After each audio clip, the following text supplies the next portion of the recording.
말씀은 사무엘상 28장 15절부터 25절 말씀입니다. 구약 성경, 제가 가진 성경은 458페이지 정도 있습니다. 사무엘상 28장 15절부터 25절 말씀 우리 같이 눈으로 읽고 귀로 듣도록 하겠습니다. 사무엘상 28장 15절.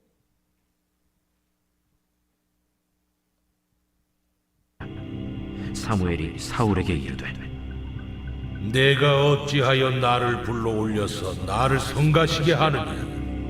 나는 실이 다급하니이다.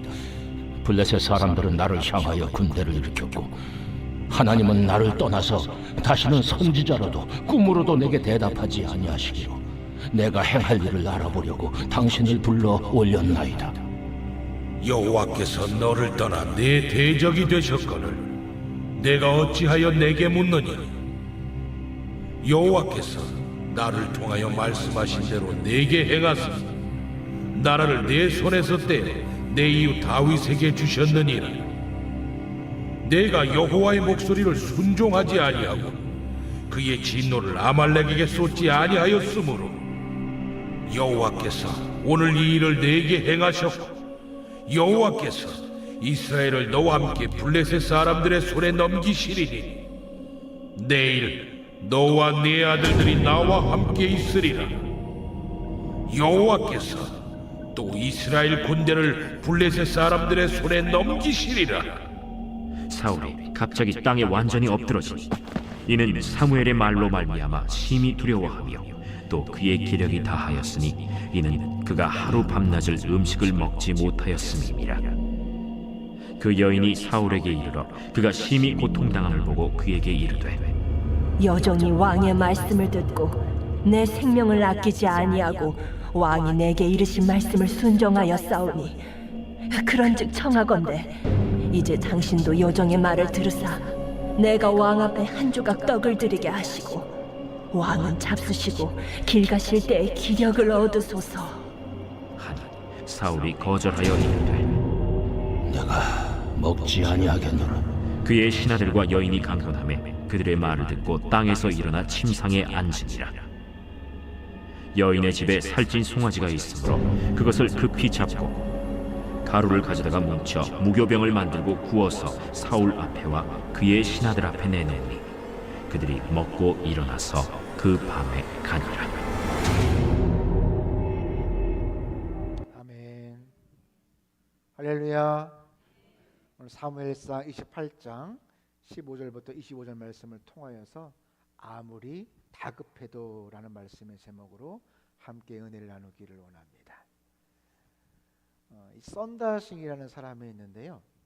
이 사람이 동료들과 함께 히말라야 이 산길을 걷어가는 중에 아주 매서운 혹한 추운 겨울에 이제 한 죽어가는 사람을 발견하게 되어집니다.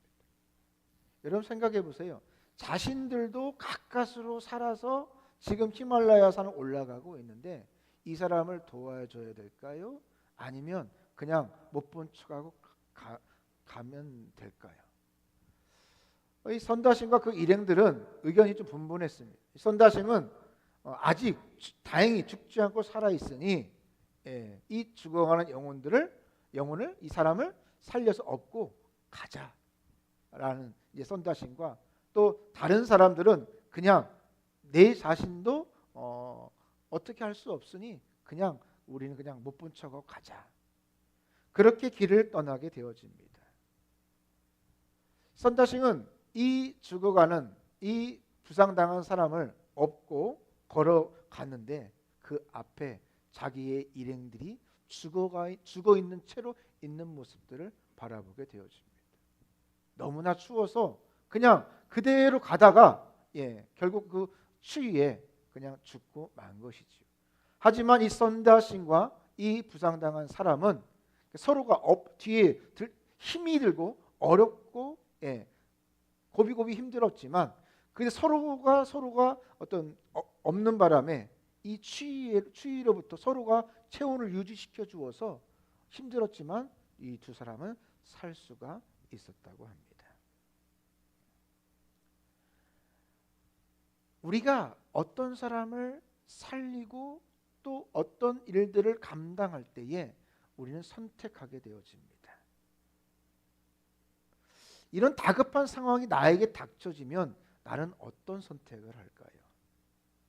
이 다급한 상황이죠. 이 다급함이 다양한 변수와 내 삶에 어떤 영향을 끼치게 될 것입니다. 하지만 분명한 것은 우리가 우리의 선택을 좀 흐리게 만들어요. 여러분, 내가 마음속으로 생각으로 선택했던 거하고 당장 내 앞에 닥쳐졌을 때하고는 조금 그 이야기가 달라집니다. 내가 머릿속으로는 이론으로는 당연히 내가 그렇게 해야지라고 하지만 당장 그 앞에 내 앞에 닥쳐올 때는 또 그것은 다른 이야기가 된다는 것입니다. 그래도 믿음의 사람은 다급할수록 하나님이 주시는 방법, 하나님의 은혜를 찾아 나아가야 할 것입니다. 다급한 중에도 말씀과 성령님의 도움을 잊어버린다면 결국은 그 선택이 더 큰 위기로 우리를 넘어뜨릴 수 있다라는 사실이죠. 오늘 본문 15절 말씀해 보니까 사울이 대답하되 나는 심히 다급하다라고 말씀하고 있습니다. 여기서 다급하다, 짜라우라는 이 히브리어인데요. 이 다급하다라는 이 히브리어 단어의 어원의 뜻에 보니까 묶여 있다, 포위되어져 있다, 위험에 처해져 있는 그런 상황을 포함하고 있는 그런 어원입니다. 실제로 우리 삶 가운데서도 우리 삶의 곳곳에서도 다급함의 위험에 빠질 때가 너무나도 많다는 사실입니다. 문제는 이 다급한 현실보다는 이것을 어떻게 극복하느냐에 있다라는 사실이죠. 우리는 어떻게 지혜롭게 극복할 수 있을까? 여러분, 지혜를 극복하면 은혜가 되지요. 다른 사람에게 야, 내가 이런 일이 있었는데 이렇게 하니까 이렇게 되더라라고, 그게 간증이에요. 별다른 게 간증이 아니지요. 하지만 이 다급함으로 인하여 넘어지게 된다면 결국 그 인생도 또 여러 가지의 의미에서도 패망의 길을 걸어갈 수밖에 없을 것입니다.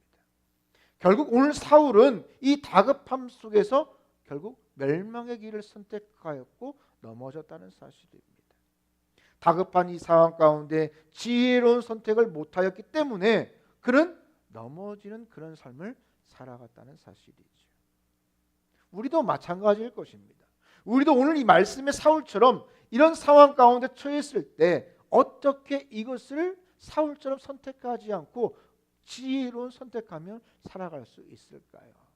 먼저 아무리 다급해도 악한 영, 세상에 묻고 살아가서는 안 된다는 사실입니다. 요즘에 TV나 또 이 소셜 이런 그 미디어에 보면 짤로 이렇게 올려오는 영상에는 보면 예전에도 그렇고요. 이 보면 이 무당들을 연예인들이 무당의 옷을 입고 이렇게 나와서 좀 희극화하여서 재미있게 나오는 그런 프로들이 있었습니다. 예를 보면 무릎팍도사나 그렇죠. 또 인터넷에 보면 요즘에 선녀 옷 입고 동자 옷 입고 나오고 막 그런 것도 나오고, 또 그러다가 요즘에 보면 실제 무당이 이제 어떤 그 유명한 연예인이나 정치인들을 이렇게 사주를 봐주고, 그리고 성적으로 문란한 사람들을 이렇게 막 혼내고 그런 것들 하면서 이렇게 상담만이 막 그렇게 해주는 것들을 보게 되어집니다. 또 한번 보게 되지면 이제 알고리즘으로 이렇게 뜨게 되어서 또 그런 영상들이 이제 좀 많이 이렇게 뜨게 되어지는 걸 볼 수 있죠. 그러면서 그런 것들을 바라보면서 사람들이 예전에는 어떻게 그럴 수 있어가 아니라 나도 한번 해볼까? 재미있네? 정말 맞춰질까? 하면서 그런 모습들을 바라보게 되어집니다. 오늘 본문 15절 말씀해 보니까 사무엘이 사울에게 이르되 내가 어찌하여 나를 불러 올려서 나를 성가시게 하느냐 라고 하면서 사울이 이제 그 대답하는 장면이죠. 나는 심히 다급합니다. 지금 사무엘이 살아있는 거예요, 죽어있는 거예요? 죽었지요. 이미 죽었습니다. 하나님의 나라로 갔어요. 근데 사무엘이 이제 그 신접한 여인을 통하여서 이 사무엘을 불러 올린 겁니다. 그럼 이 사무엘은 진짜예요, 가짜예요? 가짜지요. 가짜지요. 여러분, 이런 일이 가능합니까? 가능해요.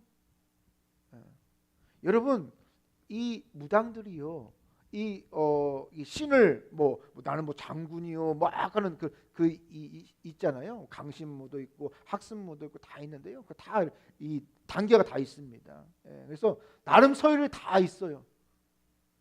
이런 일이 가능합니다. 하지만 그것이 진짜가 아니에요.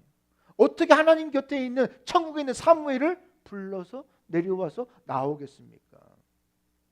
가짜입니다. 그리고 그것을 통하여서 어떤 일을 하려고 할까요? 오늘 지금 당시의 사울은 누구와 이 블레셋과의 전쟁을 앞두고 있습니다. 그래서 하지만 누구에게도 지금 도움을 청할 수 없어요. 예전에는 누구에게 도움을 청했어요? 내 주변에 있는 사무엘에게, 선지자에게 가서 기도를 받고 하나님의 은혜를 받고 그에게 또 축복을 해주면서 그 전쟁에 나갈 수 있도록 도움을 주었는데 지금 아무도 없으니까 신접한 여인을 통하여서라도 사무엘을 보기를 원하는 것입니다. 그래서 이 여인에게 사무엘을 불러달라라고 청할 정도로 다급했다는 사실입니다. 그런데 오늘 본문에 등장한 사무엘은 진짜가 아니라 가짜라는 것입니다. 당시 사울도 하나님께서 신접한 여인을 찾아서 묻는 것을 금하고 있다는 것을 알았을까요? 몰랐을까요? 알았죠. 가장 싫어하는 것이 우상을 섬기는 것이고 귀신과 함께하는 것임을 그 또한 잘 알고 있었을 것입니다. 하지만 사울이 너무나도 다급하니까 이 악한 영에까지라도 엎드려서 그에게 물었다는 것입니다. 문제는 우리도 급하면 사울처럼 될 수 있다라는 사실. 지금이야 어떻게 그럴 수가 있어라고 하지만 여러분, 다급해지면, 정말 급해지면 그럴 수도 있다라는 사실입니다. 누구나 다급해지면 선하고 신실한 선택보다도 틀리고 악하지만 빠른 그 방법을 찾는 죄성들이 나에게, 우리 모두에게 있다라는 사실입니다. 여러분, 힘들고 어려울 때에 여러분, 이 무엇이 있느냐? 이 악령들도 있고 사단의 영들도 있고 성령의 말씀도, 하나님의 영들도 내 앞에 공존한다는 사실이에요. 세상의 공중의 권세를 사단이 잡고 예수 그리스도께서 이 모든 것들을 다 이기고 승리하셨지만 아직 여전히 우리는 하나님의 나라가 완성되어지 아니하였기 때문에 여전히 우리 마음속에서 이 두 가지 법이 싸운다는 사실입니다. 결국 여러분, 급하면 무엇이든지 다 할 수 있다라는 생각, 그것이 바로 문제예요. 당장 이걸 어떻게 해결해야 되니까 당장 살리고 보자, 당장 뭐 하고 보자 라고 무엇이든지 할 수 있다는 그 생각, 내 영혼까지라도 팔아서 뭐 해도 된다라는 그 생각이 바로 문제라는 것이죠. 다급하다고, 급하다고, 눈에 보이는 대로 세상적인 방법, 그런 것들을 선택하면 결국 어떻게 되어느냐? 결국 패망의 지름길이 되어진다는 사실. 살리자고 한 일이 결국 더 죽자라고 패망의 길이 될 수밖에 없다라는 사실입니다.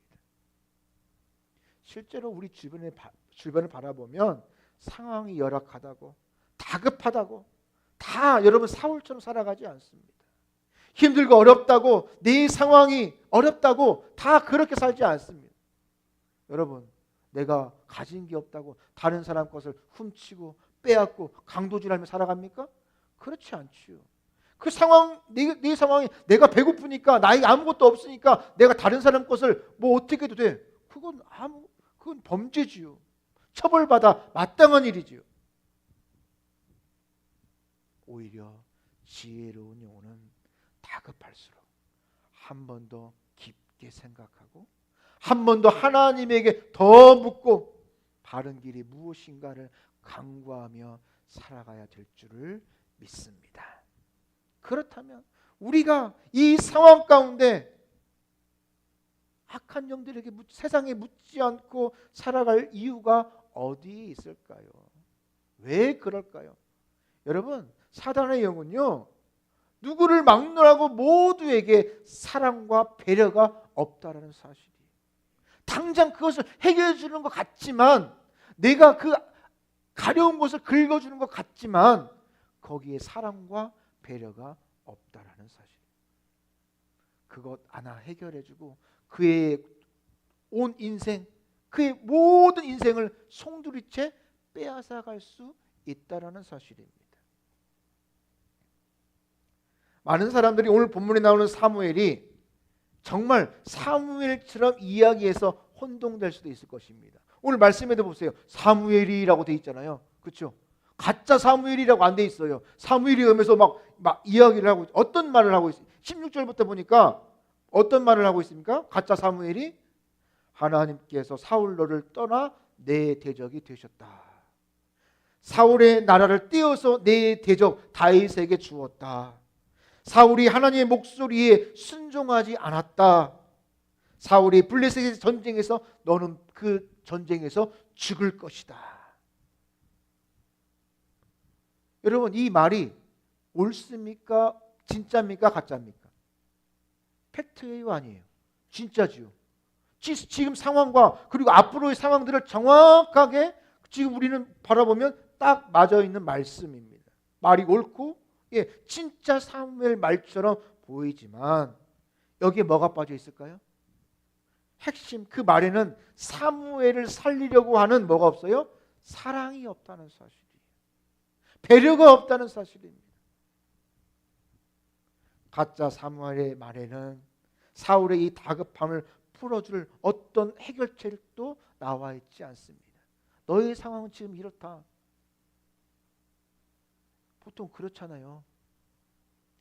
이 무당들이 가면 왜 왔냐? 그러면 잘 맞춰요. 뭐 때문에 왔지? 귀신같이 맞춰요. 용하네, 용하네. 바로 오늘 이 말씀과 같아요. 하나님이 너를 이미 떠났다. 그리고 너희 이 나라는 이미 다윗에게 넘어갔다. 다윗이 아니 사울이 어땠을까요? 정말 이분은 정말 영험하다라고 생각이 들지 않겠습니까? 하지만 그 안에는 해결책이 없습니다. 여러분, 정말 사무엘이 이 사울에게 말을 했더라면 어떤 말을 해줬을까요? 지금 놓여진 이 상황, 과거에 일어났던 일들, 지금 상황, 앞으로의 일들을 이야기해서 끝나는 것이 아니에요.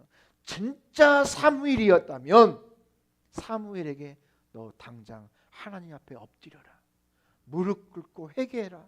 너의 잘못을 하나님께 아뢰고 모든 것들을 다 그만두고 너의 머리를 풀고 하나님께 금식하며 하나님에게 나아가라. 그게 진짜 사무엘의 모습이 아니었을까요? 그런데 오늘 본문의 이 가짜 사무엘은 문제점만을 지적하고 그 안에 사랑 없이 책망만을 하고 있습니다. 이에 사울은 완전히 엎드려지고 두려움에서 좌절할 수밖에 없어요. 벌벌벌 떨죠. 내가 이제 지금 블레셋과 싸워야 되는데 저 블레셋과 싸우면 내가 죽는다고? 지금 과거도 마치고 현재도 마치고 미래를 말했는데 그 미래가 지금 이루어진다고? 내가 당장 나가 싸우면 내가 죽는다고? 여러분, 그럼 밥맛이 있겠어요? 입으로 넘어가겠습니까? 아무것도 되어지지 아니할 될 것입니다. 엎드려지고 두려움으로 좌절할 수밖에 없을 것입니다. 결국 이 사울의 다급함은 전혀 해결되지 아니했고 더 큰 다급함에 빠질 수밖에 없었다는 사실입니다. 여러분, 그러므로 사랑과 해결책이 없는 이 악령과 세상에 묻는 것은요, 정말 어리석은 일. 그것이 답처럼 보이고 지금 당장 해결되어지는 것처럼 보여지지만 결코 그것이 그의 인생 가운데 도움이 되지 않는다는 것입니다. 반면에 하나님의 마음, 성령 하나님의 임재하심에는 사랑과 배려가 있다라는 것입니다. 누가복음 4장 18절 말씀에 보니까 주의 성령이 너에게 임하셨으니 이는 가난한 자에게 복음을 전하게 하시려고 내게 기름을 부으시고 나를 보내사 포로된 자에게 자유를, 눈먼 자에게 다시 보게 함을 전파하며 눌린 자를 자유케 하고라고 말씀하고 있습니다. 예수님 초기에 말씀하신 공생애의 말씀이지요. 핵심이 무엇이냐면 성령이 너에게 임하시면 불완전한 너의 모든 것들이 어떻게 된다? 완전하게 되어진다라는 것입니다. 문제가 해결되어진다는 것이지요. 그러므로 우리의 삶 가운데 여러분 다급할수록 세상이 아니라 악령이 아니라 누구에게 물어야 돼요? 하나님께, 성령님께 물어야 되는 것입니다. 그러면 성령님 우리에게 구하고 찾고 두드리라고 말씀하셨잖아요. 그렇죠. 그러면 한결같은 사랑과 배려로 우리의 문제를 해결하여 준다는 사실이에요. 사랑의 하나님께서, 나와 동행하기를 원하시는 하나님께서, 여러분 내가 애써 간절히 찾지 않아도 하나님은요 하나님의 열심으로 나를 찾기를 원하셔요. 여러분 내가 하나님을 찾는 것보다 하나님이 나를 살리기를 원하시는 그 열심이 더 크다니까요. 여러분 믿으십니까? 여러분 내가 찾는 것 같아요? 내가 하나님을? 아니에요. 하나님이 애타게 찾았기에 그나마 여러분 순종하며 나오는 거예요. 그러하기에 내가 신음으로 말하기만 하여도 아버지 하나님 나의 연약함을 고백하여도 왜 무엇이 부족해? 어떻게 해줄까? 내가 도대체 어떻게 해줄까? 그게 아버지 하나님의 마음이라는 사실이에요. 왜?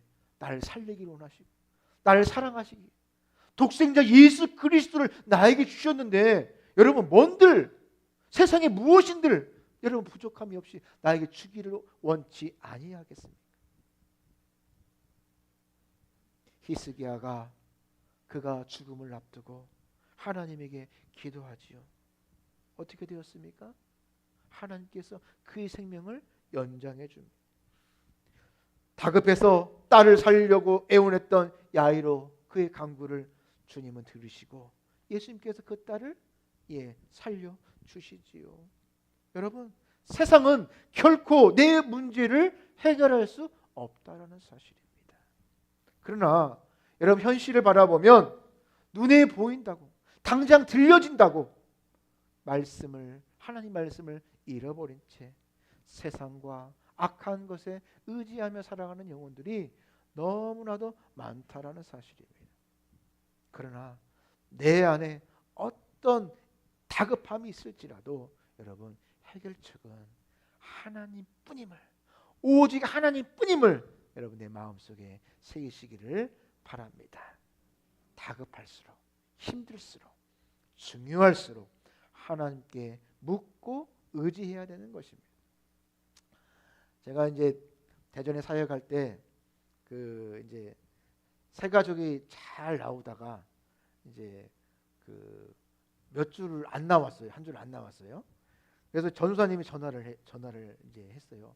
성도님 왜 잘 나오시다가 무슨 일이 있으세요? 라고 전화를 했어요. 했더니 이 성도님이 아기가 아파서 교회 못 나가고 있어요. 그러는 거예요. 아기가 아프다고 하니까. 근데 나이가 이제 한 막 60 조금 중반 정도 가는 나이인데 아기 자녀들도 아직 결혼을 아직 안 했고 근데 어떤 아기 우리는 그래서 어떤 아기지?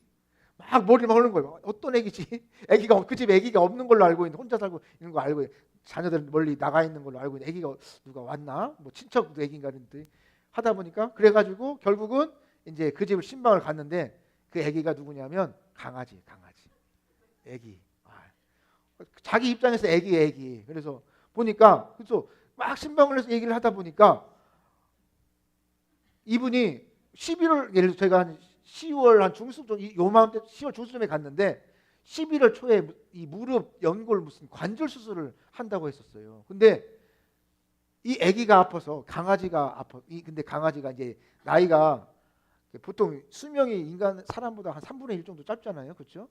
15살이면 거의 이제 20살 안쪽으로 이제 다 그 수명을 다 하는데 거의 15살 그쪽 다 가는 거. 그러니까 눈 백내장이 오고 뭐 그래서 거의 잘 안 보인대요. 오고 그리고 또 신장이 안 좋아서 투석을 해야 된대요. 그러면 이 투석을 하면 우리 사람도 투석하려면 힘들잖아요. 그래도 우리는 이 의료보험이 잘 돼 있어가지고 이게 힘들어도 이게 그래도 가면 어떻게 투석을 해주고 다 하는 시스템이 잘 되어 있는데 강아지는 안 되잖아요. 이게 엄청 비싼 거예요. 투석 한 번 하고 오면 뭐 예를 들어서 그 당시 뭐 한 번 하는데 뭐 30만 원, 뭐 40만 원 되는 거. 그러면서 뭐 이걸 뭐 하는데 그러면서 자기 수술을 이제 잡았는데 뭐 연기를 하고 이 개를 치료를 해야 된다는 거예요. 그러면서 막 하는데 이게 갑자기 이제 신방의 방향이 이제 새신자를 갔는데 개 신방으로 되어져. 그러면서 막 나가. 그러면서 이제 여준사님이 저를 막 얘기하다가 저를 무릎을 탁탁 이렇게 하는 거예요. 뭐라는 거예요? 기도해달라는 거예요. 그래서 개를 안수 기도를 해달라는 거죠. 그래서 해야 돼요, 말아야 돼요? 예, 안 해야 되죠. 예, 안 해야 되는데 천사님이 그래서 어떻게 해? 그래서 이제 새 가족을 위해서 기도하면서 이제 다 이제 뭐 그 마음을 하나님께서 평안케 해주시고 막 해주면서 나중에 그러면서 뭐 얘기를 막 이 강아지를 뭐 죽으면 화장은 어디서 하고 뭐 별거 다 오만 가지를 다 조사하고 막 걱정이 많으시더라고요. 이게 웃자고 하는 얘기지만 이게 심각한 얘기, 그 사람은 심각한 얘기예요. 예. 그러면서 또 그렇게 또 함께 또 사랑으로 돌봐주고 또 함께 기도해주고 또 함께 했더니 또 그해 또 12월에는 또 새가족 때 나와가지고 막 간증도 하고 또 나중에 자기가 이분이 막 그 가수였는데 반무대 가수였는데 뭐 특성도 한번 하겠다 하시고 했던 기억이 있습니다. 결국은 우리가 사람을 살리고 세우는 것이 너무나도 중요하다는 사실이에요. 하나님은 죽어가는 그 한 영혼들을 살리기를 원하신다는 사실. 그리고 살리고 세우기 위하여서 격려하신다는 사실이죠. 그러므로 우리가 그렇게 살리기를 원하시는 하나님의 그 사랑을 알기에 나도 역시 여러분 한 영혼을 살리며 또 세우는 저와 여러분들이 되시기를 원합니다. 죽어가는 그 개가 뭐가 우리는 남이 봤을 때는 자기는 소중하지 자녀지만 자식이지만 다른 사람이 봤을 때는 강아지죠. 하지만 그 영혼들을 불쌍히 여기는 마음, 사랑하는 마음, 하나님이 그 영혼을 살리기를 원하는 그 마음을 바라보며 섬기며 나아가는 것입니다. 물론 때로는 우리의 삶 가운데 실수로 또 본의 아니게 다른 사람들을 내가 아프게 할 수도 있어요. 그래도 여러분 내 마음의 중심은 항상 하나님의 마음을 품고 하나님이 주시는 그 사랑을 가지고 살리고 세우고 또 위로하면서 살아가기를 원합니다. 어떤 70대 부부가 처음 이제 스마트폰을 이제 사서 이제 문자를 보내면서 방법을 이제 카톡을 배웠어요. 근데 한 번은 아내가 남편에게 메시지를 보냅니다. 남편이 근데 메시지를 보내는데 남편이 기뻐하기보다는 큰 상처를 받았어요. 문자의 내용 보니까 여보 영원히 사랑해라고 문자를 보냈는데 잘못 써서 여보 영원히 사망해. 사랑인데 사망해. 여보 영원히 사망해라고 썼던 겁니다. 이 마음의 중심은 사랑인데 이 잘못 눌러서 이 내용은 사망해로 간 것이지요. 때로는 우리가 이렇게 실수를 할 수 있어요. 하지만 그 본심, 그 마음을 알게 되면 오해가 풀리게 되어지고 또 더 돈독한 관계가 되어질 것입니다. 여러분 우리가 삶 속에서 우리의 가정에서 또 우리의 교회 가운데서 우리가 다른 사람을 살리고 세우는 마음, 사랑하는 마음, 세워주는 마음, 이 하나님의 마음이 필요하다는 사실이에요. 그럴 때 어떤 다급한 문제가 다가와도 여러분 그래도 우리는 흔들리지 아니하고 뭐 할 수 있다? 승리할 수가 있다라는 사실입니다. 우리가 아무리 번듯한 교회가 있을지라도 그 안에 사랑이 없으면 뭐와 같다?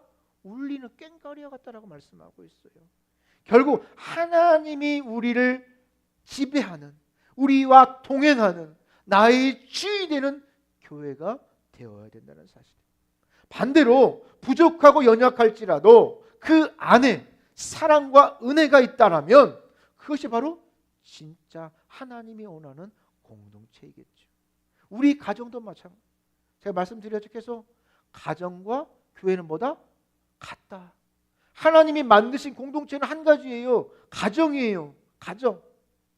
가정 같은 교회, 교회 같은 가정 하나입니다. 같은이라는 거지만 결국 같다라는 거예요. 그 안에 하나님의 나라를 맛볼 수 있어야 된다는 사실. 왜? 그래도 가정에서는 여러분 내 것을 주어도 그래도 아깝지 않잖아요. 그렇죠? 여러분 내가 아들 딸에게 아빠 돈 줘 했을 때, 야 네가 나에게 뭐 해준 게 있다고 오늘 또 돈을 달라고 하냐? 그냥 우스갯소리로 말을 하지만 그래도 줘요. 그래도 아깝지 않아요. 왜? 아빠니까 줘야지. 엄마니까 줘야지. 그런 것처럼 하나님의 나라의 공동체, 이 안에서 내가 주어도 아깝지 아니하고 내가 받아도 넉넉하고 그 은혜 서로 그 안에서 사랑하며 살아가는 거예요. 하나님의 나라가 무엇입니까? 이 가정 공동체가 온전히 완성되어지는 거예요. 그래도 불완전하죠. 그래도 아프게 하고 상처 주고 말로써 서로 싸우는 그런 불완전의 모습이 있을지라도 그래도 그나마 이 땅에서 하나님의 나라를 맛볼 수 있는 곳이 유일한 곳이 바로 가정입니다. 교회입니다. 그 유일한 곳에서 그것을 맛보지 못하면 실망하게 되고 다른 곳에서 찾게 되죠. 다른 곳을 찾는들 여러분 찾아집니까? 찾아질 수가 없겠지요. 여러분 우리 삶이, 우리 교회가, 우리 가정이 하나님이 원하시는 그런 하나님의 나라를 이루시기를 원합니다. 우리가 다급하고 힘들수록 더 하나님의 마음을 품고 세워주고 또 하나님의 은혜로 서로에게 대하는 저와 여러분 되기를 바랍니다. 그래서 우리 성지교회가 또 우리 성지교회에 속한 모든 가족 공동체가 성령 하나님을 기쁘시게 하고 세상의 방주가 되는 그런 은혜의 그런 방주의 사명들을 잘 감당하는 여러분 되시기를 주님의 이름으로 축복합니다. 기도하기를 원합니다. 함께 오늘 말씀을 기억하며 기도합시다. 우리가 기도할 것은 하나님 오늘 주신 주님의 그 사랑, 주님의 그 은혜를 다시 한번 기억하게 하여 주옵소서. 매사에 깊이 생각하고 하나님께 묻고 바른 선택을 할 수 있도록 하나님 인도하여 주옵소서. 내가 그저 다른 사람을 책망하는 자가 아니라